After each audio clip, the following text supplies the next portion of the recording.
Bueno, como les decía, tenemos el gusto de recibir a Carlos Heller.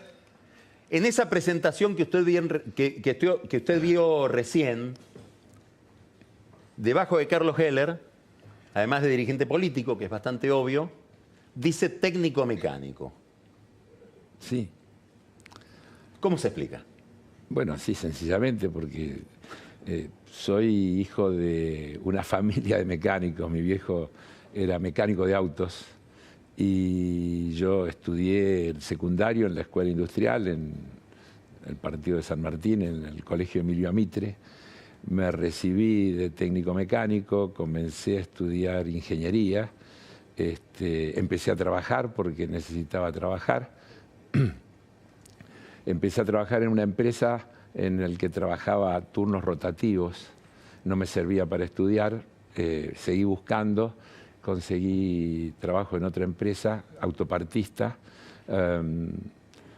Al mes de estar trabajando vino una de las crisis cíclicas del sector automotor, estoy hablando de fines del año 1962, y esa empresa decidió despedir gente, hizo 3 listas, los más jóvenes, los de menor antigüedad y los solteros, y yo entraba en las 3. Estaba en las 3. Así que me quedé sin trabajo. Por ese entonces mi padre, junto con otros vecinos del barrio de Florida, donde yo vivía, estaba trabajando en la conformación de una cooperativa de crédito, una caja de crédito cooperativa, y se abría al poco tiempo, y más por iniciativa de los demás, porque la verdad que ni mi padre ni mi madre querían que yo aceptara, me ofrecieron entrar a trabajar de cajero en esa caja de crédito, y yo acepté porque me casaba al poco tiempo y no quería cambiar esos planes. Y bueno, acepté con una condición, siempre lo cuento así, de que lo hacía hasta que consiguiera trabajo de lo mío. Y como estaba lo mío medio difícil, no conseguí hasta ahora y acá estoy. Bueno, el taller es mecánico, acá tienen... Claro. Se dio después, era un momento de gran crecimiento, Carlos, habría que historiarlo, ¿no? En ese momento se abrían cajas de crédito de una manera notable.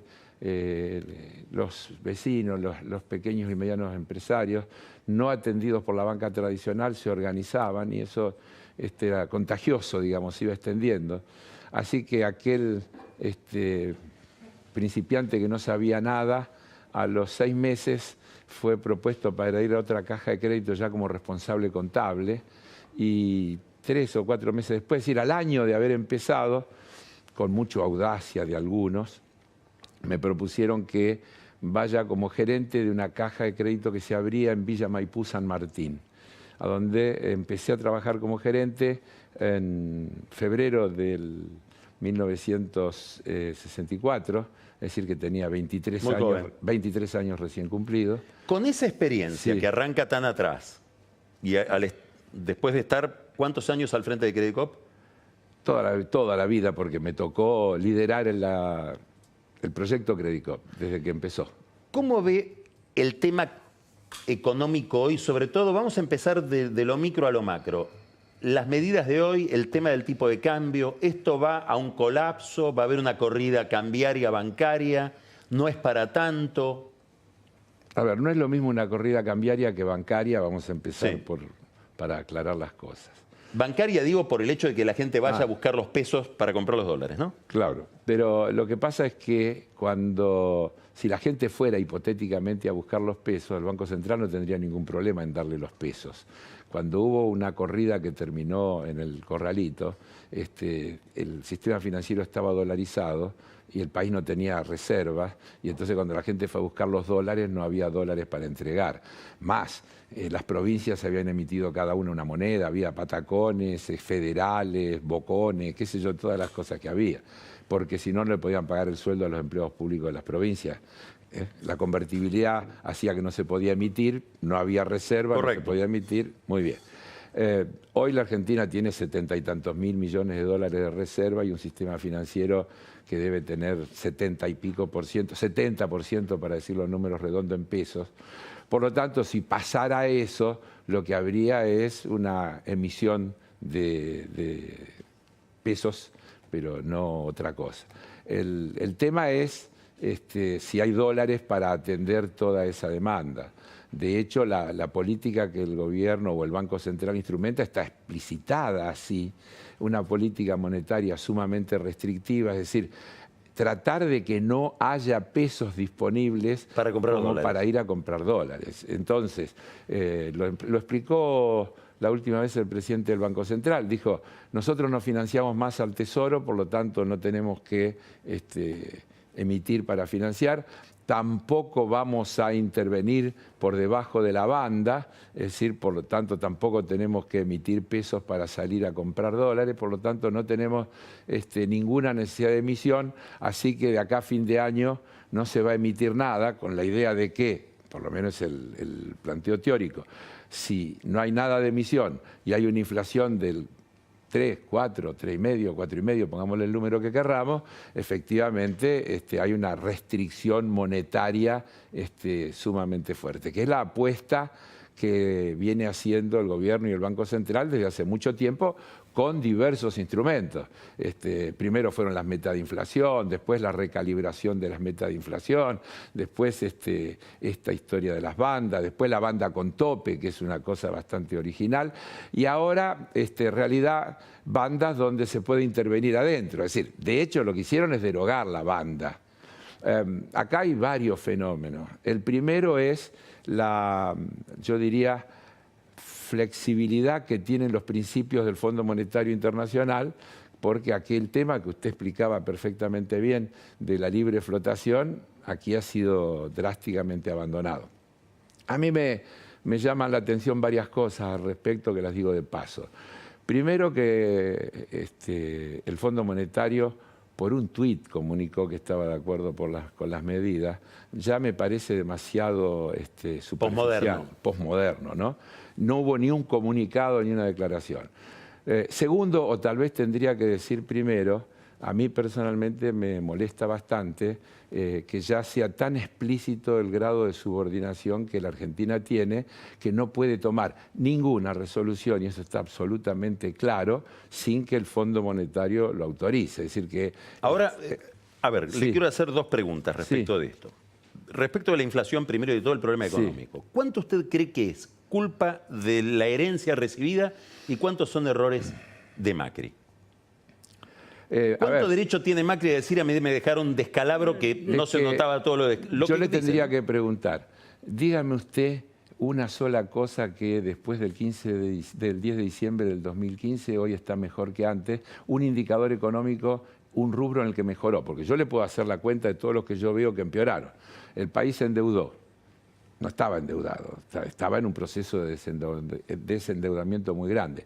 La inflación reconocida, yo tengo por ahí una foto de Patricia Bullrich con la inflación de octubre del 2015, 1 punto no sé cuánto, la famosa inflación del Congreso, y abajo decía acumulada del año creo que 23. Bueno, ellos le podrían decir con atraso tarifario, con un dólar muy atrasado. Discutamos, porque si es atraso tarifario o administración de las tarifas, porque ahí entramos en un tema muy de fondo, que es de modelo económico. Yo trato de contestarle la pregunta en el orden que usted me la hizo.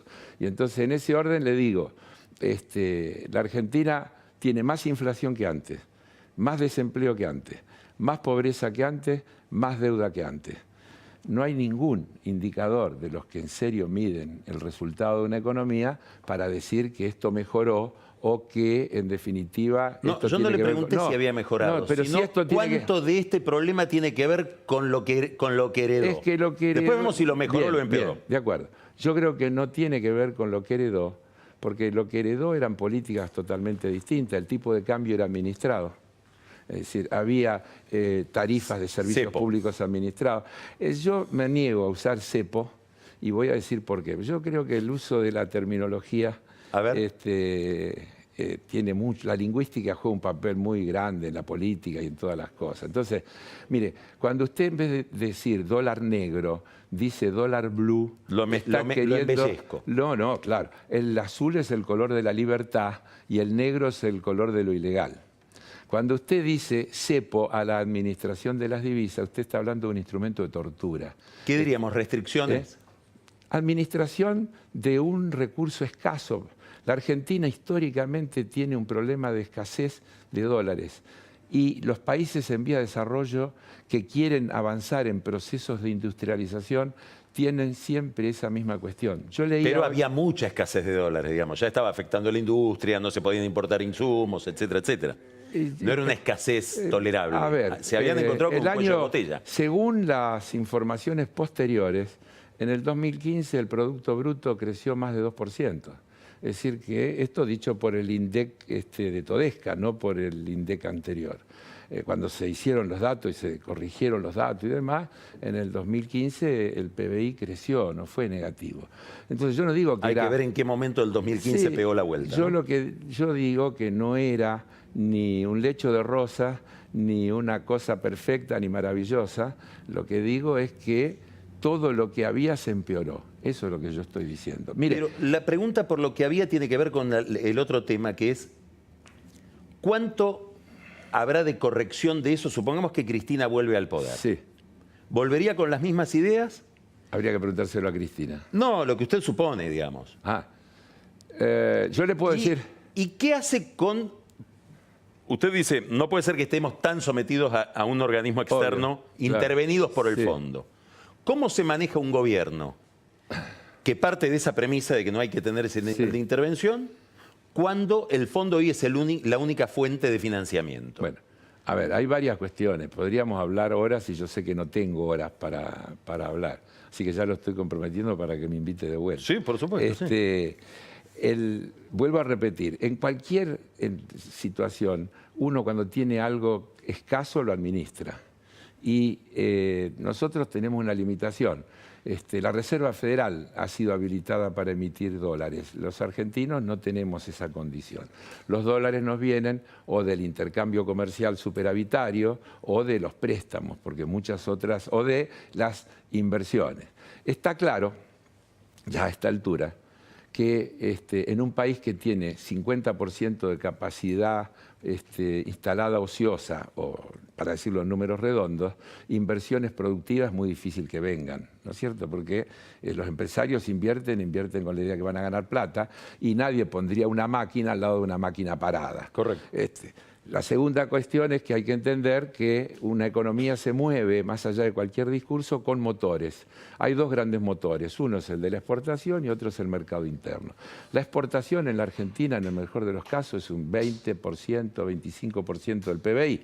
El resto es mercado interno. Y el mercado interno es capacidad de demanda de la población. Capacidad de demanda es plata en el bolsillo. Es decir, si yo gano más de lo que necesito para cubrir mis gastos imprescindibles, compro otras cosas, compro bienes intermedios, si puedo compro algún bien más grande que intermedio, me meto en un crédito, etcétera, etcétera. Entonces usted le tiene que poner plata a la gente para que le alcance para todo eso. Ahora, el problema es que esas cosas que compro, dado el sistema, los productos que se ofrecen, hay que hacer otra política. Implican dólares.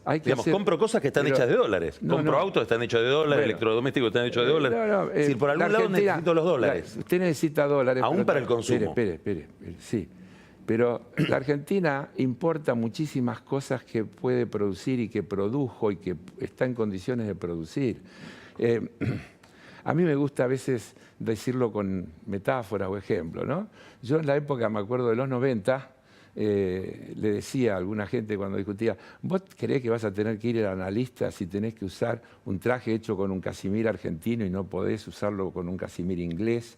O si en vez de consumir queso brie tenés que consumir algún queso hecho, son buenísimos los quesos argentinos. Es decir, la Argentina es un país que tiene un desarrollo productivo bastante aceptable y que los argentinos podríamos aceptar que en la mayoría de las cosas tendríamos posibilidad de consumir mucho más producción local, con lo cual generaríamos un círculo virtuoso.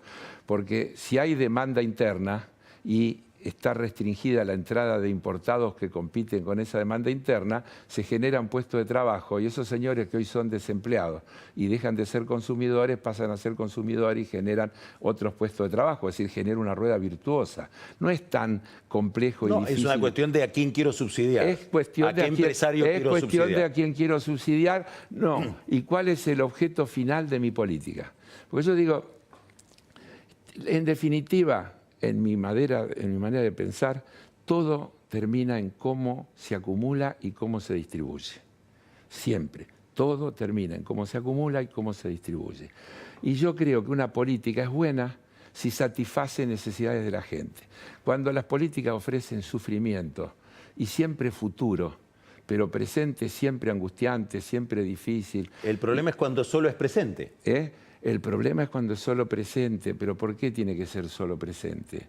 ¿Quién dijo que es solo presente?